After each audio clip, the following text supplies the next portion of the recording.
Is this the time of year that just brings the weirdos out? Because this week's comments are exactly that. We got garlic salt and Cool Whip. We got Elf on a Shelf. We got GoFundMe. We got dining room etiquette. And then a comment that about a TV show, but not that it's not shown on the cruise ship. Yeah, we got all kinds going on today. Good Saturday morning, everybody. Chris here with Isis Cruising, and welcome to this week's episode of What Every Cruiser Wants. And yeah, we got some wild ones today. Seems like the weirdness has crawled out from underneath the rock. It's like a few people got together and said, hey, what is the crazy stuff that we can write in this week? What requests can we possibly come up this week just to make it new, just to make it interesting, just to make people scratch their heads? Well, we got them for you today. So let's get into today's comments. Now, first up today, we have two comments. Two comments about things that people bring on cruise ships. Things that they bring on because they want to eat it, they want to taste it, they want a certain flavor. And look, there's absolutely nothing wrong with that. If there's something specific that you like that the cruise line doesn't serve, there's absolutely nothing wrong with you bringing it with you, provided it's allowed, of course. But just because you like it doesn't mean that the whole world likes it or the whole world wants it. We like eating at the steakhouse on the first night. We take advantage of the complimentary wine that Carnival offers. DH and I always bring our faithful garlic salt and Kinder's creamy garlic sauce on all of our cruises. What's funny is when the waiters see garlic salt, they ask what it is, and we tell them, then sprinkle a bit in their hands so they can smell and taste it. My point of view is that Carnival needs to add garlic to more dishes.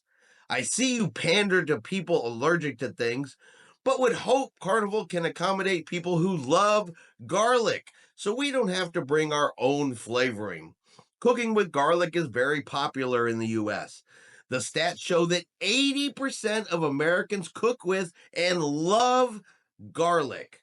Carnival chefs should take note, is all I'm saying. So, nothing wrong if you love some garlic, but is it really the cruise line's responsibility to accommodate your love of garlic? And I could probably agree that garlic is popular here in the United States. It's popular in a lot of dishes. A lot of dishes, it's part of the recipe. But I'll ask the question, does 80% of Americans out there love garlic? Does 80% of Americans out there think the cruise line should accommodate their love of garlic? Because clearly the cruise lines, they pander to people that have food allergies. And if they can pander to those people, you can obviously accommodate the lover of garlic. Because clearly those are two very similar situations. Passenger A eats peanuts and dies, so naturally you should be accommodated for garlic. Right? But it's not just garlic. We always bring our own garlic sauce, and we have learned to bring our own Cool Whip. Since our first cruise on the Inspiration in 2017, we hated the whipped cream that was served, so now we bring our own Cool Whip. I wish you guys had this. So we found at least one other person that definitely likes some extra garlic on their food, and then they bring their own Cool Whip because they hate whipped cream. And my only thing I really have to say about that is Cool Whip even real whipped cream? Next up, let's talk about a little parental responsibility. Take your kids on a cruise, which you should. Absolutely. It's a great experience for kids. But as the parent, you kind of got to be responsible for them. You need to know what they can and can't do, what they are allowed and not allowed. As a parent, you should at least have a vague idea of whether or not they are on the cruise ship or not. And if something was to happen, if something was to occur, is it really automatically the cruise line's fault? Yet when parents don't take responsibility, somehow it always seems to come back that it wasn't their fault, it wasn't their responsibility, it was obviously the cruise line. Good morning. After sailing to Jamaica in October with my 16-year-old son, I decided I would not put him on a Carnival cruise again or recommend for anyone else who has a child of that age. Nowhere on the ticket does it state that you're allowing these minors off the boat without parenting consent. I watched my son get off the boat, and they came in islands before I got off the boat, and that was only after I found out he got off the boat in Mexico when I thought he was on the boat. You guys are opening yourself up for one of these kids to get lost because you're not giving parents the opportunity to say whether they can or cannot get off the boat without them. All right, so she had a 16-year-old who got off the ship without her and will never recommend or sail on Carnival again over this because nowhere on the cruise ticket does it say that this can happen. Kind of makes me wonder, did she actually check on this? Well, let's hop on over to a page from Carnival's website and see what it says. Getting off the ship in port. Minor children, 16 years of age and older, may disembark the ship in port without a parent or guardian. If the parent or guardian wishes to raise this age limit, they must contact the onboard security department. Well. What do you know?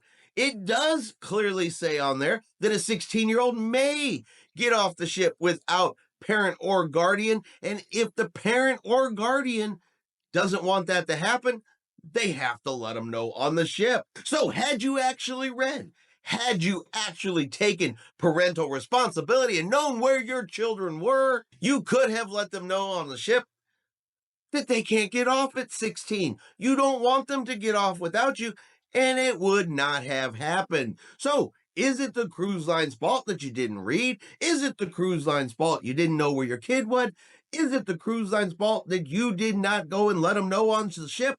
I'm going to have to say no, it wasn't. And once again, you write in a comment blaming the cruise line, saying you will never go again, you will never recommend. Yet, at the end of the day, the problem was you. Now, for this one is a bit of a difficult one, I would say. But just because you don't like the answer doesn't mean it's the wrong answer. And I get that this individual, they've suffered a loss. Feel for them. Our heart goes out to them. But pages about cruising, well, that's not always where GoFundMe requests should be. Because look, if they do it for one, they got to do it for everyone. And maybe you lash out because you're upset and you're hurting in your heart. I could get that. I have been feeling increasingly despair and sadness at the absence of even basic human decency expressed from you, John. You keep removing the GoFundMe page for my brother's funeral expenses. He loved Carnival and cruised twice, 3 times a year until COVID. He was struck down with COVID. He had long COVID. He never recovered. He passed on October the 19th. He had cruised with Carnival over 20 times. He loved you, John, spoke about you all the time. Giving us the cold shoulder shows the real John healed. I am happy. Never knew. So no, it's not an absence of human decency, a lack of compassion or caring that you cannot post a GoFundMe page on Carnival Cruise Line Brand Ambassador's Facebook page. Because look, if he does it for one person, he has to do it for everybody. You just can't post GoFundMe pages any old place you want. That's the kind of stuff you post on your own pages. And while my heart does go out to this person, we're going to keep this real short and real sweet and say, look, don't lash out at somebody else because you want to post something in some place where it just honestly has no place, no business, and does not belong. Now, crew members on the ships, they already have enough to do. They already have enough work. They don't need you to add to it. But that does not stop every passenger from asking something like this. Need your suggestions for our cruise and our elf on the shelf.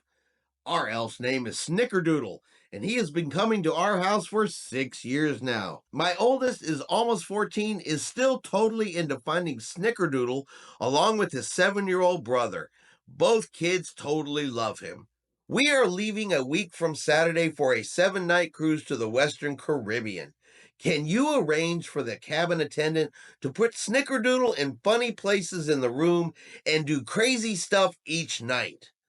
We have early dinner, so this will need to be done by 10 p.m. at the latest.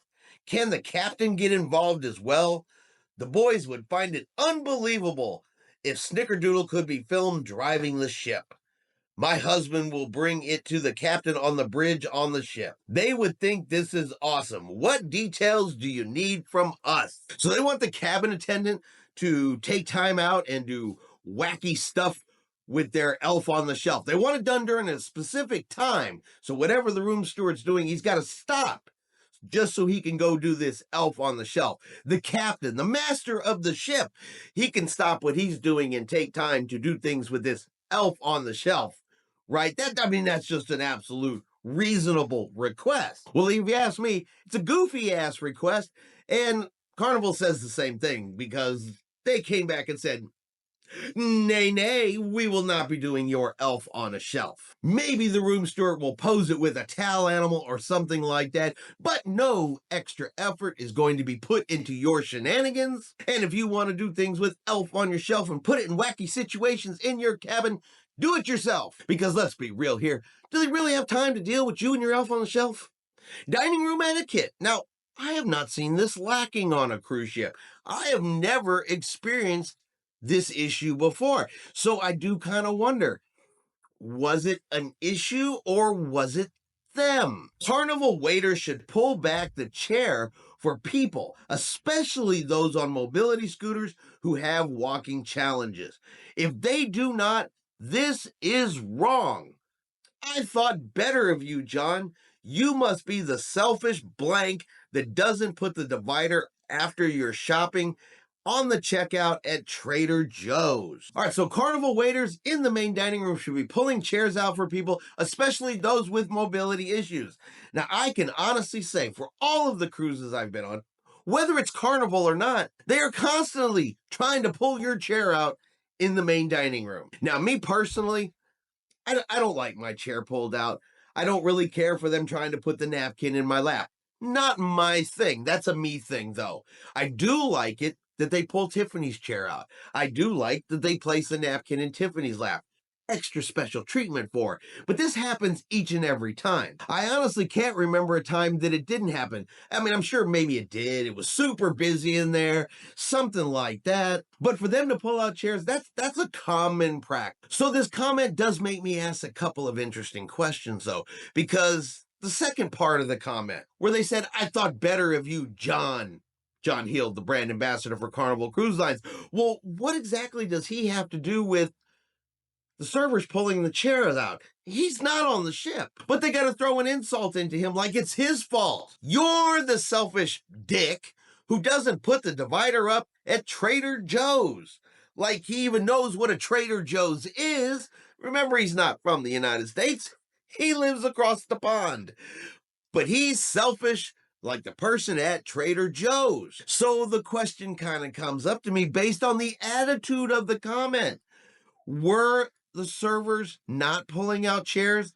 Or did you go in the dining room just being toxic? Did you go in there with your nasty, entitled, blame it on others attitude? And that is the actual problem? Can't prove it, can't confirm it, but your comment really leads me towards that direction. That maybe the problem isn't them, maybe the problem is you. But what do you guys think? Which way do you lean on that one? Is there a problem with the servers in the main dining room? Or do you think maybe this person's attitude is actually where everything is happening? And finally, for our last comment today, believe it or not, this is not about cruising. It was written in, but it's not about cruising.